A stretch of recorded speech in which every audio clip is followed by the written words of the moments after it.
Alright guys, so I'm back here with this here carburetor, getting ready to rebuild it. I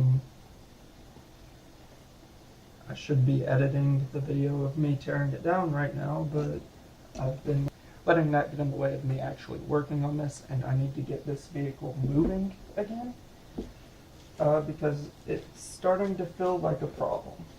And if you just let these things sit, they will become a problem. You have to keep moving on it. Now, I'm going to go ahead and say that I've never done this before. You shouldn't be watching this as a tutorial on how to do it.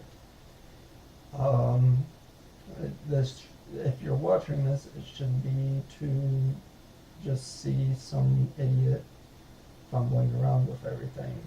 The little thing I do to make my life easier is I have a different toolbox for my apartment and for each of my vehicles. And it's just one of these little guys that you get from Walmart for like $20, $25. And they aren't great, but they're handy. You need a tool, you got a tool. It's a great little thing to have around. Even if it's not the best tool set in the world, it's much better than no tool set.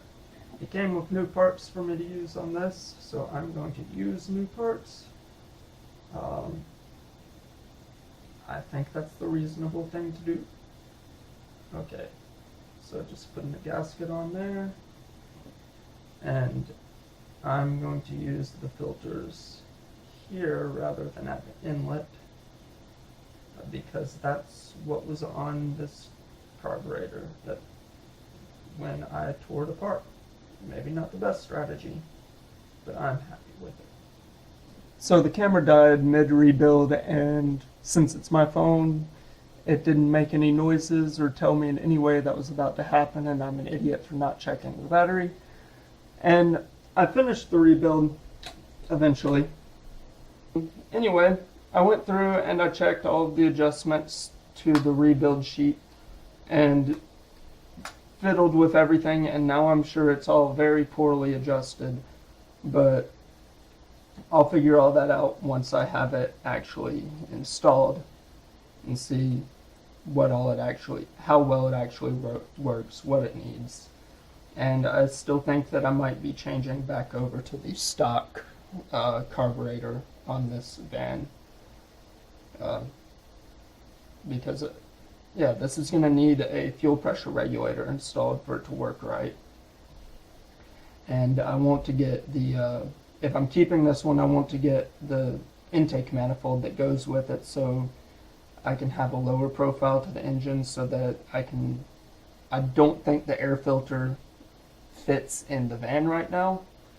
So if I get a lower profile, then I can put the air filter on, which would be good.